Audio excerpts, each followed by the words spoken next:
Welcome to the Healing Through Connection podcast of the JCA Counseling practice, where we spread hope, encouragement, and above all, provide accurate mental health education in a misinformation TikTok world. I'm your host, Erica Gregory. I'm a marriage and family therapist and the owner of JCAC. Thank you for being a part of the conversation and a part of the JCA community. In this episode, we're going to discuss grief, loss, and how it hits nearly everyone to some degree at some point in your life. We're going to discuss what we know now about the healing process in our brain, our heart, and the journey to finding true peace and joy again. Joining me today is Associate Professional Counselor Rachel Burnell. Rachel has been a counselor with JCAC for 2 years. She approaches counseling through a holistic experiential mindset, integrating the tools and techniques from EFT, CBT, DBT. Rachel feels called to partner with women as they maneuver through the muddy waters of grief and loss.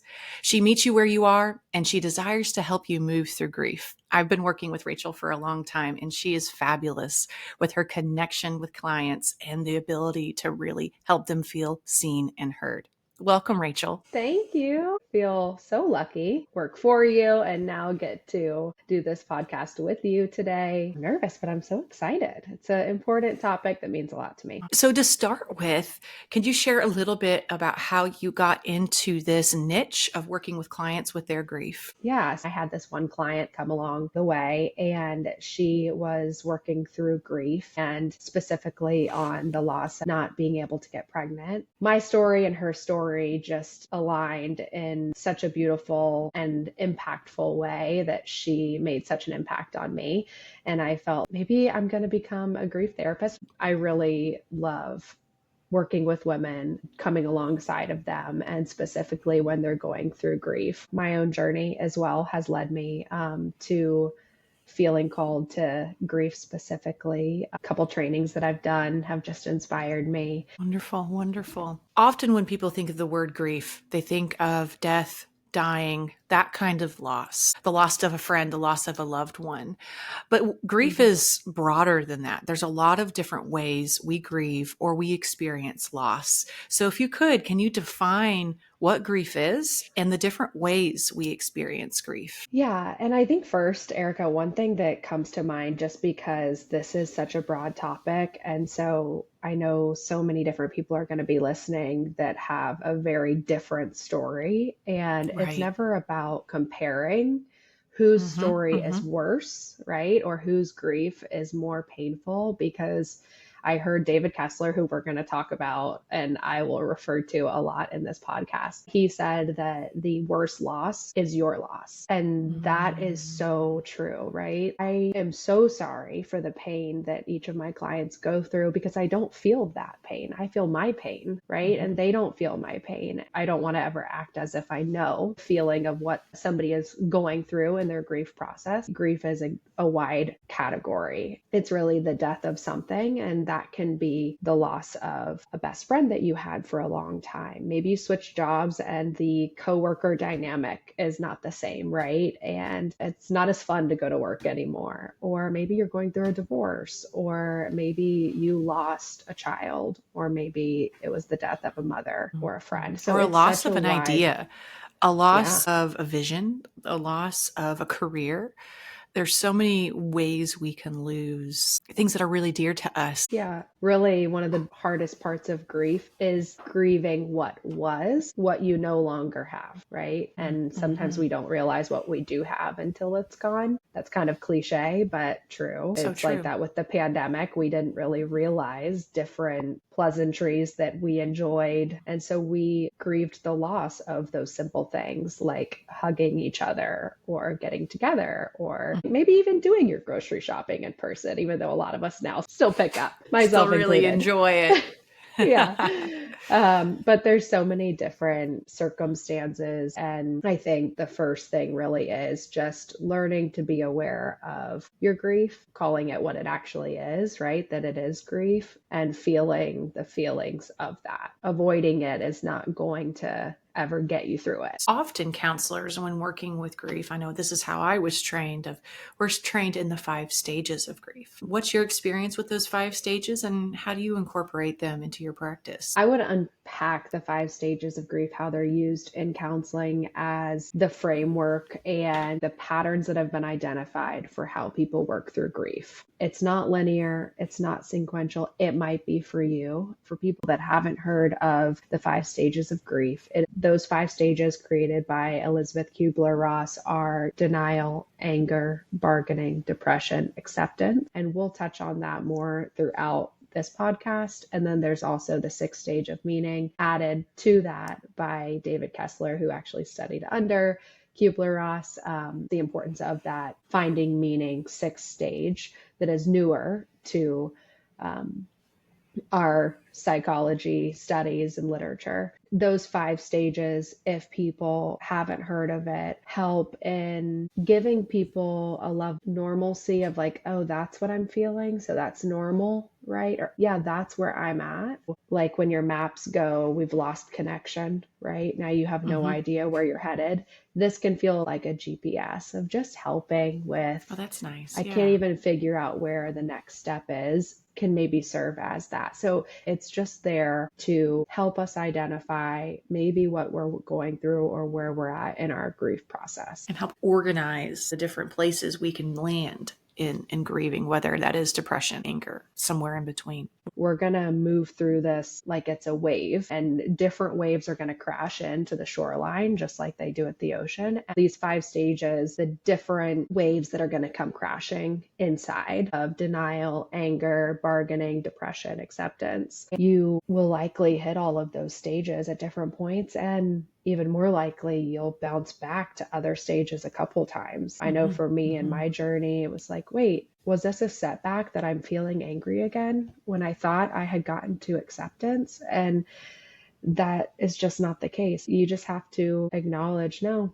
this is what I'm feeling. This is my truth. I feel it was such monumental acknowledgement for people of like, that's what it is. That's what I've been feeling. To tame it, name it. Yeah. Brene Brown's research echoes that. When you speak something out loud, you're worried about something you feel shame around, it loses 80% of its power. Maybe it's not her research, but I read it in one of her books. So it could have, she could have been referencing someone else's research. But I'm wondering if we could break down these 5 stages of grief a little more. So first with denial. One way I describe denial to people is it's our brain's way of protecting us. Because if we were to feel, let's say when someone passes away that's very near and dear to us, if we were to feel the pain of their loss all at the same time, I think it would overwhelm us to the point of panic attack, shutting down, breaking down, not being able to function. And usually there's a lot of things to do when there's a loss, preparing for the funeral, making big decisions. Denial gives us the ability to shut off the pain for a moment and focus on everyday work and just kind of get into the rhythm of life. Denial isn't somewhere we need to stay, but it's a functional tool to survive and cope,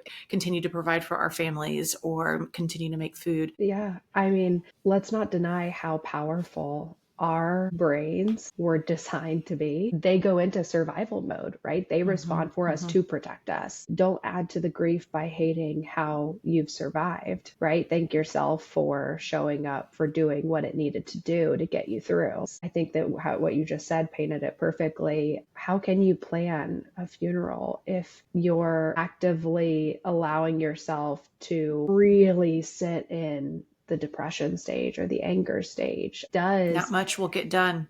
No, it does Unfortunately. help people survive. It's just like when we have the fight, flight, or freeze response. So yes, but you cannot stay in the denial. I often see people who don't realize that they never move past the denial stage. Maybe they did have some anger, maybe they did have some depression, but they didn't really work through those stages and they're still really stuck. I almost see it in people's affect and their facial expression more than anything of they'll tell me something that happened. Yeah, my mom passed away a few months ago, but there's no emotional expression of pain or loss or hurt in their voice. It's so painful that they are shutting it down that much harder. And it's that much harder for them to experience or feel it. That's our job too, of helping people see the arenas that they have shut down and its lingering impact still hurting them. The emotion's still there, taking hold when least expected. Right. kind of digging underneath layer one, to help them discover what they have buried inside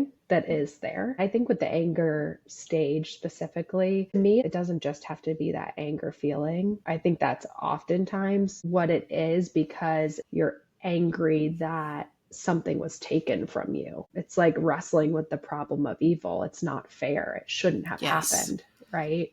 Why? But it can be other feelings too that people feel. Maybe they just feel so frustrated with themselves or frustrated with somebody else. A lot of times, one of the biggest dividers is comparing what other people feel. Maybe if they're grieving the loss of the same thing versus what you feel, just leaning into, what am I feeling in this process? What am I feeling right now connected to my grief, and welcoming that and allowing And the that to be why there. behind the anger. Because anger can show up as irritability, edgy. When someone else brings up their pain, you almost get angry at it in that sense of comparison. And so it's that giving yourself permission to slow down of, why did I react like that? Why did I lose my temper there when that's not normally me? And what does that say about where I was feeling in that moment? Was I feeling more vulnerable, more overwhelmed by just the loss or the idea of the loss? And so giving yourself permission, it helps you understand the meaning and the importance of that person to you, or of that, whatever the other types of loss are. We want things to make sense. And so we need to make sense of what we're feeling or why we react or respond in a situation. And I just think that we often give grace easier to other people than we do ourselves. So true. If Yes. you overreact in a situation, just recognizing what you're going through, right?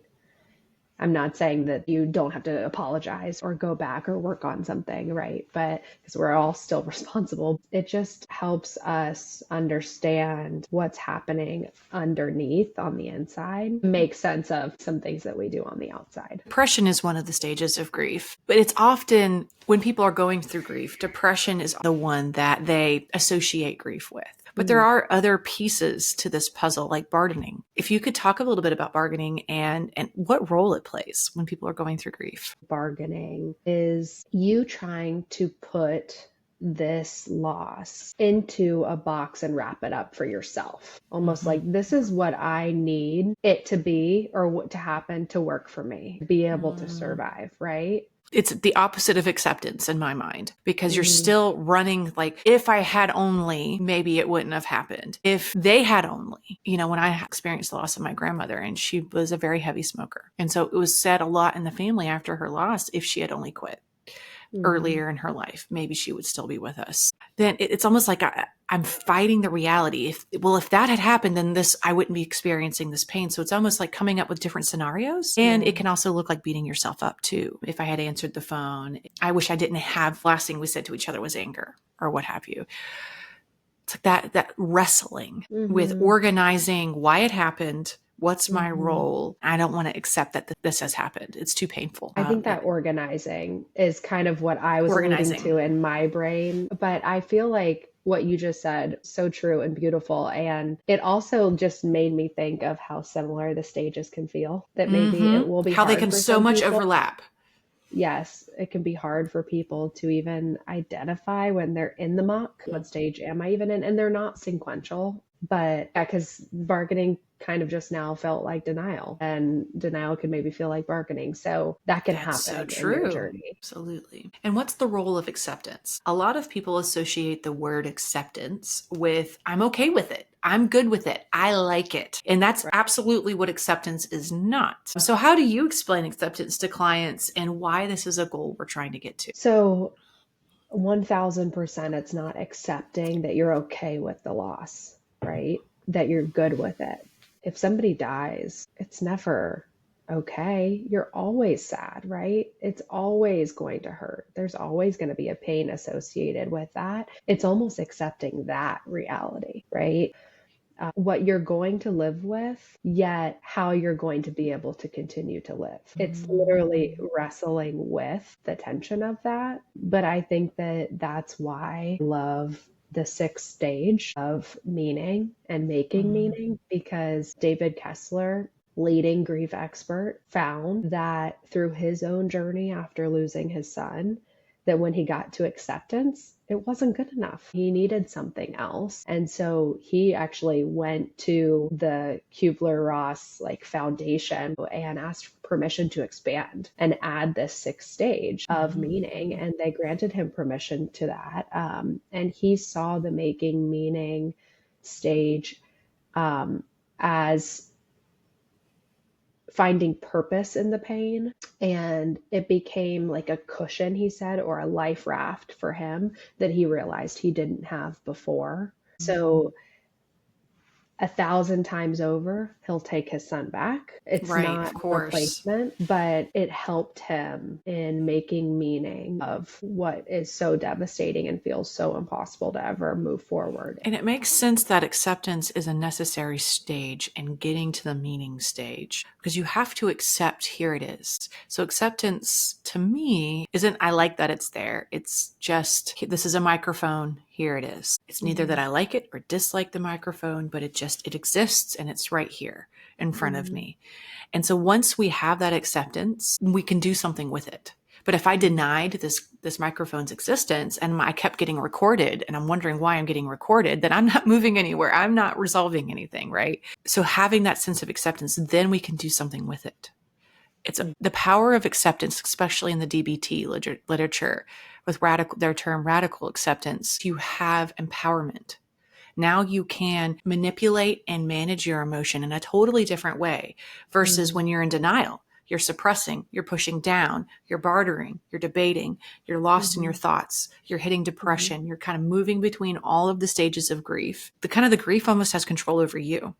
At any point in time, you could be angry or depressed or be bartering. You have that wave of emotion. You're kind of on that roller coaster, like you were describing. The difference between when you first found out that that loved one was gone, or that idea was gone, or that vision was gone, that twist, that pain, that crunch, that taking the breath away, kind of, oh my gosh, anytime you think of it, to, yeah, they're gone and I remember them and I love them and I have such great memories with them. It's like there's a different type of peace when there's acceptance versus when you're still battling and managing the emotion. And with that peace, almost then can come the meaning. Then I can reflect back in a more open way because the pain isn't controlling me anymore. Yeah, I think too, once you get through that acceptance piece and you're ready for meaning, you need some sort of purpose in your pain. It helps you with the perspective, right, of not negating what you still feel, but it's always a part of your story. It's always going to be a part of your testimony. And we're not always going to have the answers that we want, right? And we're not always going to have the outcome that we want or hoping will come true, manifesting for. So I think that when we think about darkness or we experience darkness, we want to find some sort of light. It is like a survival tactic. And so the meaning stage helps us find a sliver of light. And that never replaces everything else that is also true. I mean, this is what we do in therapy is we hold and we work with the both and the only way through it is through it. So I think that it's just additions, not replacements to It's something to hold on process. to. The organization of the why, the how, the pain, the acceptance, the peace of there it is, plus, and I have a sense of meaning in the pain. It gives us something to stand on, foundation, so that we can have a vision for what's next. Because a lot of times I've seen this happen a lot with loss, is a sense of I'm not allowed to enjoy next stages of life because they're not with me to enjoy them with me, and kind of getting stuck. Can you speak to that a little bit about how meaning can help in that way? The first step with that is tracing back to where this belief system came from, that they aren't worthy of peace and joy again. I think that it's woven in with what Brene Brown says about the shame, about vulnerability. And so really it's being curious and compassionate and just forming that relationship with a client to help them see themselves maybe in the way that you do or that other people do, and really work with that struggle of not wanting to experience joy again without that person being there. There's no rush, there's no timeline, but I think a big powerful piece of this conversation is just helping people become aware of how many people are grieving and how different it can look and feel, and just trying to identify what it is that you're feeling, where it is that you're at in this process, and what you need next. And maybe it is just to work with the resistance. Viktor Frankl is someone who comes to mind when I think of meaning. Fantastic book if you haven't read it. He is a survivor of the Holocaust. I'm sure you're aware of who he is. Have you read his book?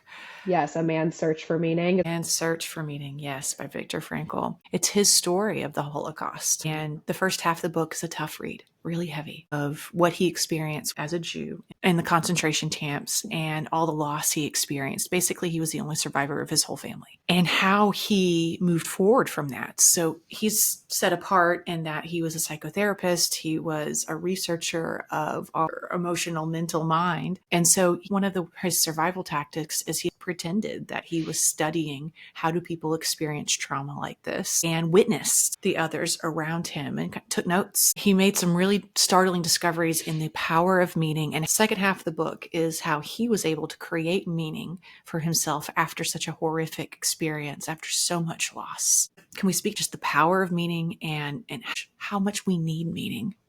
Because life is loss. If we really just look at the big picture, the only constant in life is change as things are evolving. Even good changes can be loss. Like when you move and you're excited about the move, you're looking forward to where you're going, you're also saying goodbye to where you used to be. It's a different stage of your life and you're losing the old stage. Watching our children growing up. I can't tell you how many times I've looked back at pictures of them as littles. I miss the sweetness.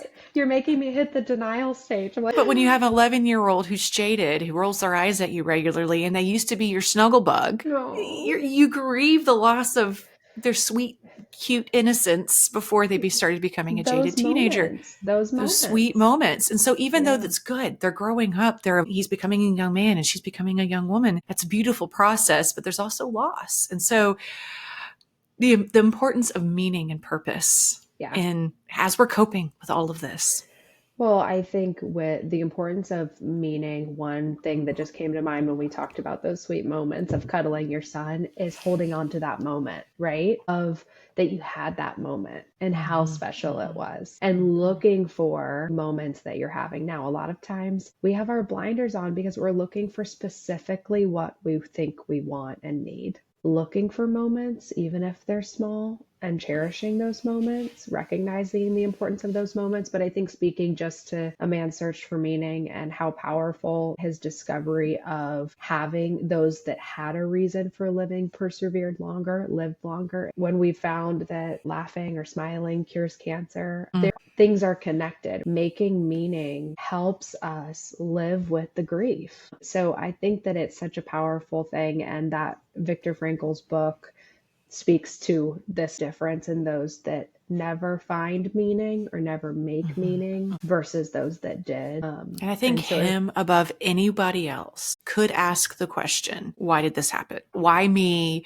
Why my people? Why are the Jewish people in this circumstance? And this is a question a lot of people wrestle with when a significant loss happens, especially the loss of a child. You were mentioning the Kessler's loss of his son. It's a foundational shake of your being. Yeah. Can you speak a little bit to how you help with those who wrestle with that? I struggle with it too. Yeah, that really is how I respond to it. I remember wanting to avoid this class in my graduate program so bad. I was clinically trained while also trained to integrate spirituality at the program that I went to. We had to do quite a few courses on specifically maybe the spiritual component to wrestling with the problem of evil, and writing these papers on what kind of answers we were going to give our clients, or is there an answer?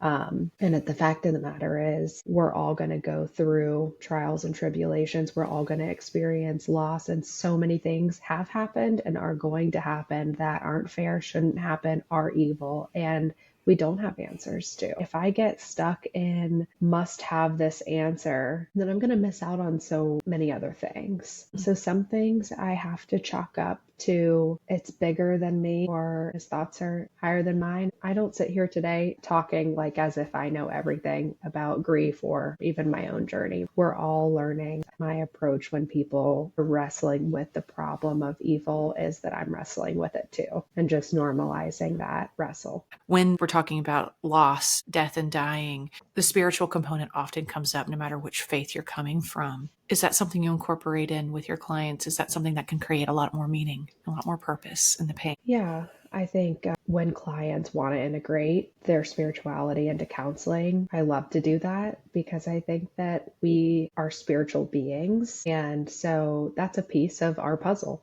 right? When that gets woven in, I think it helps in those last couple stages because there's an element to working through something without having the answers or having to persevere, knowing that you're not in control or you can only be in so much control of your life. And so I love just working with clients, whether they want to integrate that or not. And my hope is just that I would show up in the room to be exactly what they need, but be an example of unconditional love and compassion and just curiosity for who they are, what they need, and how we're going to get there together. And it's always going to look different, just like grief does in everybody's grief journey. If I were to stick to one treatment plan, that wouldn't work out well, right? It would We're all not. so different. This is a question that's often asked. Is all loss trauma? Do all those who have gone through loss feel it through a traumatic lens? I think everybody feels their loss differently. I've experienced the death of a friend, the death of an uncle. I've experienced the loss of a job, a career, a relationship, a dynamic, the loss of a connection, what I thought what was, right? I've experienced all these different kinds of losses, and they're almost like different levels of pain for me. As we've learned about trauma in general, it's woven into so many different categories of mental health. And there's big T trauma and little t trauma. So I don't think that all loss is trauma. No. But I think that some loss can turn into traumatic grief and it can turn into prolonged grief disorders. And so it really just depends on the experience, the person, what the person brings to that moment and experience of grief and loss too. How can someone know the difference? Am I experiencing traumatic grief? Is this turning into more of a traumatic grief process? I think if somebody lost somebody years ago and they're listening and they've never gotten counseling, never really identified deeper than I'm grieving the loss of something or identifying that they've lost something, then they really haven't worked through the different stages of really identifying where they're at, what they're feeling. I don't want people to diagnose themselves with prolonged grief disorder if they actually never gave themselves the proper treatment they needed when the grief happened. But traumatic grief, when it turns into prolonged grief disorder, just according to the DSM-5, is that there's different distressing grief symptoms, which can feel a lot like the symptoms you'll feel in the 5 stages. You're having these distressing grief symptoms 12 months after you've lost somebody. Knowing what I do about trauma, the difference between a traumatic memory versus just a painful memory is that the traumatic memory feels like it's happening right there and then again, like you're reliving. The brain is processing it as if it's happening again versus I remember hurting about that. And so I wonder if that's also incorporated in this long-term traumatic grief process of I'm grieving today like I did the week it happened. I am still not functioning very well. I'm not able to move past that overwhelmed, consumed stage that is in the beginning. For everyone, that's a different timeline, but if it's moving past a year, then it is considered more of a traumatic response. The traumatic symptoms of dissociating or numbing, and those are some of the distressing symptoms that they notify as if those are present a year later. So just to help you become aware of what you're going through and maybe to help you, sometimes people feel like if you can just help me figure out what this is, then I can start working through it, right? Or people start thinking that they should be over it by now. You just really have to show up for yourself bigger than you think. Tell me more what you mean Oftentimes, about that, showing up bigger than you think. Oftentimes, I will tell my clients that I want you to one day be your own therapist. I don't want you to need me, right? I am wanting to be here to help you find the healing that you need so that you can be exactly what you need to be for yourself. Sometimes when a friend asks us something, we're able to give them the response that we know we need to give ourselves. And so I'll just say, like, put yourself back in the therapy room. What would your therapist say? Right. And can you speak that over yourself? But loving yourself Giving so yourself the hard. same compassion and permission that you would give someone else. If someone It's else so called hard. in because their dog passed away, you would, of course, take the time you need. We don't always give ourselves the time we need when we would easily give it to others. That makes a lot of sense. And yet there isn't these expectations of you should be at a certain point at a certain time. I think more of what the DSM is trying to categorize is when someone's getting stuck and when it does need extra support to help that person start to find who they are again and start to integrate back into the world again on the other side of that grief. And maybe you've gone through grief therapy and you've gone through the 5 stages, and then something happens along the way and you're re-experiencing some of these distressing symptoms. Maybe you have to go back through. I mean, there's no playbook that said, like, you completed the course. Here's your You're grade. done. You're Everything's going to be done. great now. Yeah, unfortunately. Different things can But trigger the grief back. For example, I went through something when I was a teenager and it was very painful, very difficult. And my son is getting to that age. And I'm starting to feel the somatic symptoms of how it felt back then in that car accident. So it's interesting on how the trigger is by seeing the mannerisms of that age through someone so close to me. yeah, the fear is knocking. It's your body showing back up saying, hey, do we need to come back and protect you? And so just Beautifully said. recognizing that and saying, hey, thanks for checking in on me. I might have needed you and I might need you, but hopefully we're at a different place in our journey that we're equipped with a new kind of resilience or understanding. And then we just normalize even what you might be feeling, right? Of, wow, it's connected to something. That makes sense. Okay. I can accept that and work with this feeling. There has to be that initial, there you are. I accept you that you're there. What I see a lot with my clients is a struggle. I shouldn't be thinking this way. I shouldn't be feeling this way. That's in the past. That rejection, the lack of acceptance of there it is actually the struggle. And so once we stop and go, I see the fear knocking. There it is. Now what? Now how do I manage it? Now what do I do with that information? We are back again in that power seat. We're in control of it. We are able to manage it versus it managing us. And I think that's the real clear difference between someone who is actively engaging in their mental emotional health and those who are not. Those who are in control versus those who are being controlled by those emotions. Yeah. I think that made me think of when clients will say, I'm going to share this and you're just going to think I'm the worst person ever, or that I'm I hear that so all of weak. it. So it's that shame wanting to take over. This is about creating an environment where you feel accepted for whatever you're feeling and thinking and working with that. Helping somebody through it. It's not a space to say, now that you say that, because that isn't going to help anyone. The mental health field, we're in a position to be so powerful to help people work with and work through some really, really hard things, right? And if I just want to be the person that says, if not them, me. I'm willing, because if everybody closes the door or turns away, then they're left with no one. And that's something that I don't think we've talked about yet, but how grief is best friends with loneliness. Yeah. How do you see that play out? Because grief is lonely. You are the only person experiencing that grief or that loss exactly the way that you are. And so being the only one is lonely. I have felt lonely. I have felt isolated when I've experienced something because it's so painful. you can't put it to words. If somebody else were experiencing exactly that same thing, then maybe there's that unspoken connectedness. That's why I believe we were designed to be in relationship with people and to be in connection, because connection is healing. If you're feeling an intense sense of loneliness in your grief journey, that's normal. And the step forward is taking a step towards somebody else that is a safe person to join you in this process of just seeing you. Absolutely. I see this play out so much with couples because they may have a loss. Let's say it's a child.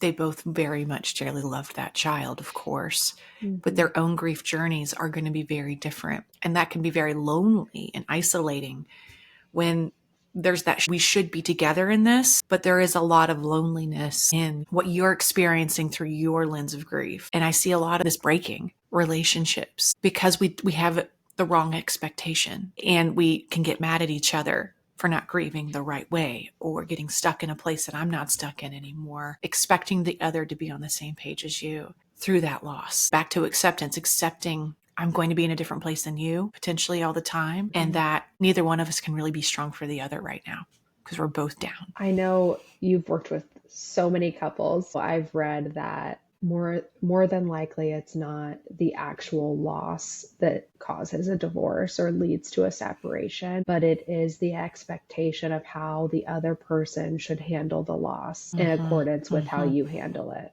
How you're grieving is what makes sense, or what it feels like it should be. And if somebody else is grieving differently and it looks different, there's judgment there because you're hurting. You need to make sense of something. And you're feeling angry and you're bartering with them too. You both could be in the bartering stage and you're fighting about what you're bartering over. And then one's depressed and not functioning and not contributing to the household. So you feel less helped and supported. And so then you get angry. Now you're angry and they're depressed. This isn't a good So you can just see how all of these stages of grief, when you're both trying to both grieve and giving each other space and permission and changing the expectation of we're not going to be doing life really well for us. Yeah. Hurt people. And focusing just more inward on where you're at, what you need, and being your voice. And then maybe the expectation is just that there's responsibility for your partner to do the same for them. Absolutely. Is there anything else, Rachel, that you were hoping to hit that we haven't yet? We didn't talk a ton on neuroplasticity. When we go through grief and loss, there's the two parts of our brain, right? The emotional part and the logical part. And as a survival tactic, I was in a training once that calls the amygdala Amy. She says, so Amy just jumped ship. Just flew offline, right? All of our logic and reasoning didn't process what happened at the same time as our emotional brain did. And so a lot of times we have to get to a point where we have to reprocess once we are safe and stable to keep both parts of our brain online to reprocess what's happened. And I think that the hope, scientifically proven, is just that our brains are neuroplastic, and neuroplasticity is the brain's ability to form and reorganize synaptic connections in response to learning, in response to experiencing, in response to injuries. And so all of those fancy words are just to say that our brains have the ability almost like bury and rebirth what we want and need. We're able to rewire, re-experience, and move forward with what we want to remember in the way that's healthiest for us to remember it. Does that make sense? It does. It absolutely does make sense. I guess my question is, and following up is, how does this help clients in teaching them about the different parts of their brain and the part that thinks we should be already over this and the part that's still stuck in the emotion, and why there's two different parts of you? I think that, to me, knowledge is power. And so sometimes, in addition to the therapeutic relationship and process and time and conversation, I also want a little psychoeducation of, okay, give me the meat, give me the bones of what are the books Give me the saying? why. What have we found? Right? Educate me. And so I think that's where I just like to get a little nerdy and use it as like, here's a little gas for the tank. It's something you can sink your teeth into of, this process, like I'm feeling lost, or I'm feeling disorganized. I'm feeling confused. And it's like, that's why. And it's a very normal brain process to why I'm feeling stuck like this. A lot of people fear there must be something wrong with me. I'm like, no, you're absolutely functioning as you should within your ability at this moment, considering what you've been through. And you leaning in like you are, asking the right questions, leaning into how you're feeling allows you to move through it.